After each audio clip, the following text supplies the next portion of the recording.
up for prayer, there's a way to line up correctly. So it's very important just to remind everyone is that the first line, let's say the first line is full. So the way that it works is the people behind the imam start by lining up directly behind the imam.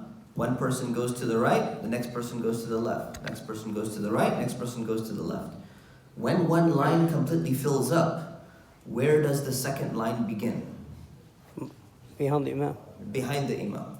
And then you go right, left, right, left. So when you walk into the masjid, what you should be seeing is a balanced line. If it's the second line, or the third line, or the fourth line, you should be seeing a balanced line when you walk in, and it should be a centered line, with the person in the middle being behind the imam. So remember that when you walk in and you see, you know what, if you are the one person who walks in and the line is full, there's no other space, your line is going to start in line behind the imam, and then everyone else goes right, left, and this is the way it works.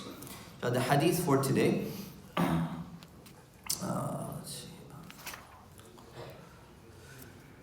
Okay. عن أبي هريرة رضي الله عنه عن النبي صلى الله عليه وسلم قال أسرعوا بالجنازة. He said, speed up the funeral. فإن تكو صالحة فخير تقدمونها إليه. If the soul, the person, is a righteous person, then it's good, and you're going to be speeding them and hastening them towards the good end that they're going to have. وإن تكو سوى ذلك. And if they are other than that, the person is not good, فَشَرٌ, then evil تَدَعُونَهُ عَنْ رِقَابِكُمْ. You will be removing it from your necks, meaning like you're getting rid of this person. مُتَّفَقٌ عَلَيْهِ. This hadith is in Bukhari and Muslim. So I want to make two reflections on this. One of them is the idea of hastening the burial is very clear in Islam.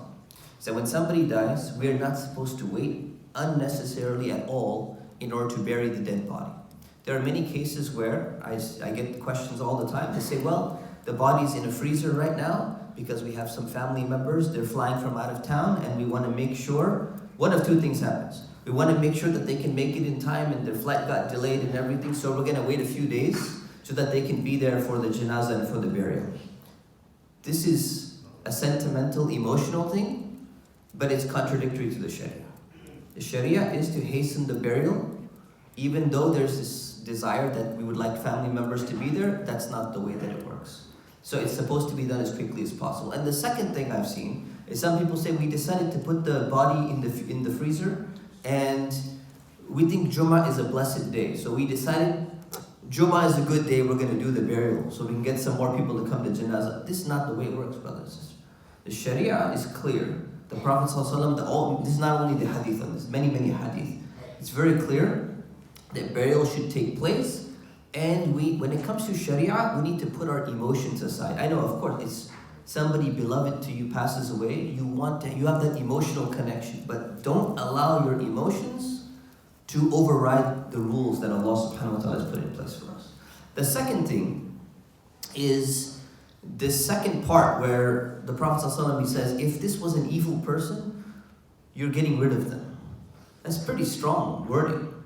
It's pretty strong wording, and it reminds me of something. It reminds me of Sheikh Abdul Majid Daryabadi in his tafsir. He says in the very beginning, in one of the comments, he says, Islam is not a timid philosophy. He says, Islam does not hesitate to condemn the evil and the evildoer in the strongest of terms. The reason why I'm mentioning this is because last Friday, during the khutbah, Sheikh Uthman Umarji gave the khutbah. Alhamdulillah, the feedback was, mostly positive, but feedback sometimes comes negative, and there's some criticisms, and I discussed with him, and I wanted to bring this to our attention so that we understand. Feedback is not always representative. Feedback is always appreciated, by the way, so I want to make that clear. It's always good to give feedback. It's better than just keeping it inside.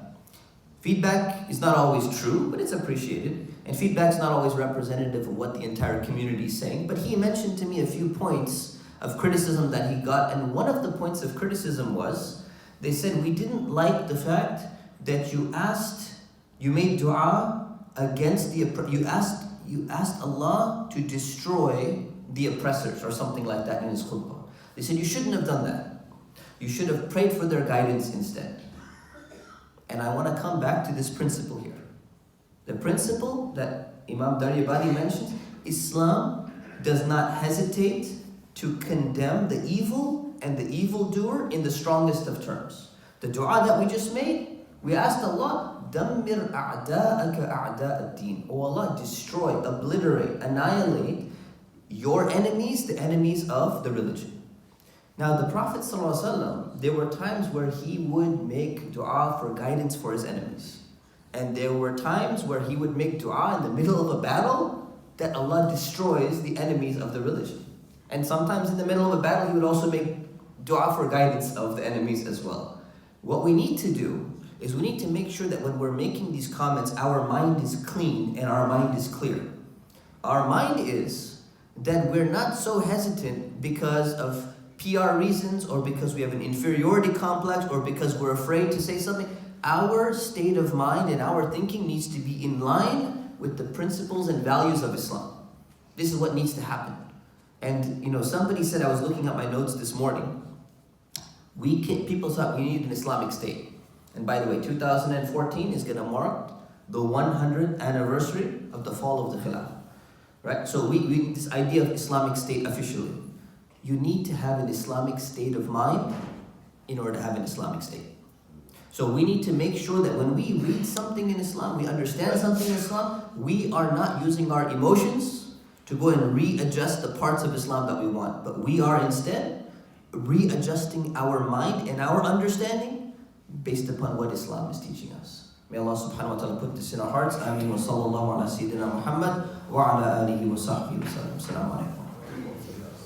Allah subhanahu wa ta'ala says, أَلَا لَعْنَةُ اللَّهِ عَلَى الظَّالِمِينَ. Quran. So many people argue that don't make a dua, don't make la'na ala al-zalimin.